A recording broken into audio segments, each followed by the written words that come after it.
There are moments in life that seem minor until you look back and realize that's when everything changed. Today we begin a journey, one that will carry you through a world of rain, memories, grief, and hope. A story about two souls who learn to heal and to love, not through grand gestures, but in small, quiet moments. This is When We Held the Rain. Welcome to Episode 1, The Girl in the Rain. Our story unfolds in a small coastal town in Japan, one of those places where the ocean hums softly at night, and the sky is often gray or cloudy. It's a town you pass through without noticing, unless you slow down. And our main character, Ren Ichikawa, knows all about moving quietly, passing through life without making a sound. Ren is 18 years old. He's tall, lean, and always carries a camera, a gift he inherited from his older brother Haru. Before the accident, Ren used to smile with genuine warmth, loved making films with Haru, and dreamed of capturing stories and pictures. Now, he speaks less, he laughs less, he's withdrawn from friends, he doesn't know how to open up, not anymore. Since Haru's death last year, in an accident at sea during a photography trip, Ren's world grew quiet. He left the astronomy club, abandoned film school applications. He only attends school because he has to, hiding behind a hoodie,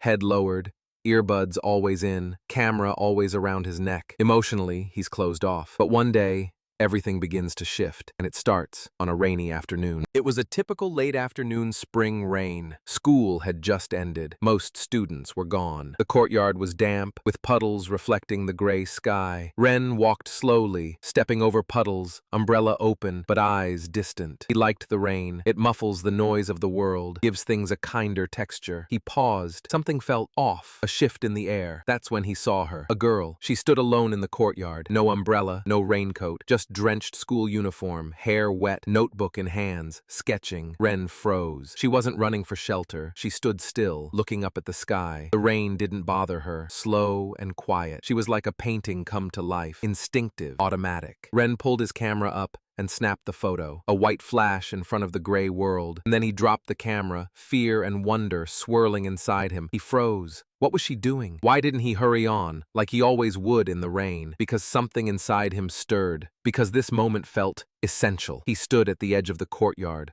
watched her for a few seconds more, then walked away. But the image, her in the rain, would stay in his mind forever. The next morning, school was bustling with whispers. Who was the transfer student? Who was this quiet girl? Ren sat at the back of the class as the teacher introduced Airi Tsukino. She entered calmly. No frills, no hesitation, just a soft, polite bow. Then she sat at the window seat. She looked smaller than him, fragile in her uniform, but her eyes were calm, steady. Throughout the day, Ren watched her. He noticed how she arranged her pencil case, the way she tucked a strand of damp hair behind her ear, the silent way she watched classmates joke, then looked away when they noticed. She didn't say much, but she watched, observed, sketchbook always open. The rain started again that afternoon. Drizzle, almost like an apology from the sky. Ren didn't hurry. He stayed in his seat, watching her close the sketchbook and watch the lenses of rain-peppered windows. He didn't know why, but he felt drawn. Over the next week, Ren noticed patterns. Every morning, Airi walked with a slight stoop, as if she carried something inside herself. She ate lunch alone on the rooftop sometimes, sketching clouds, dipping bread into instant coffee. She never reacted to teasing or pranks in class, but her soft expression hinted at deep feelings, bottled up and silent. He watched her interaction with May, a cheerful girl who gravitated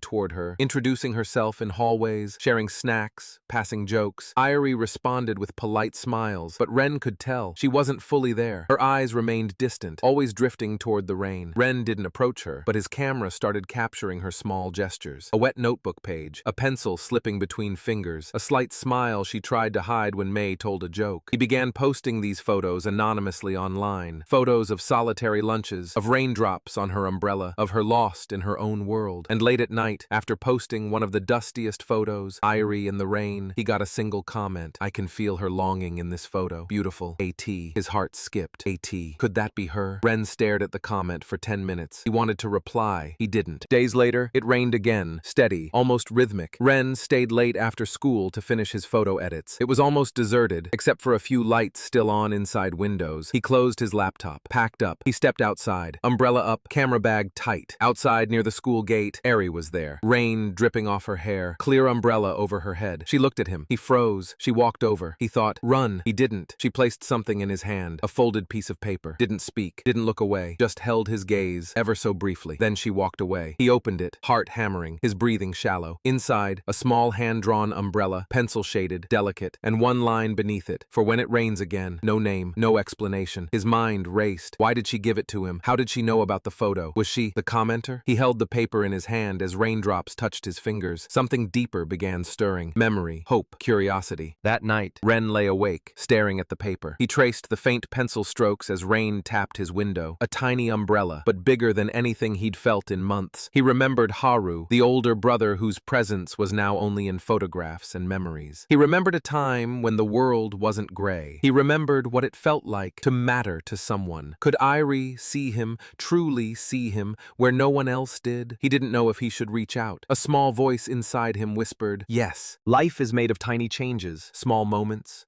small kindnesses. This was one such moment. A girl in the rain, a boy behind a camera. On paper it seemed simple, but for Ren, it felt monumental. A tiny umbrella drawn for him, an invitation, or at least a question. Do you want to be seen? And Ren doesn't know yet how to answer. But the rain keeps falling, and the story of Ren and Airi has only just begun.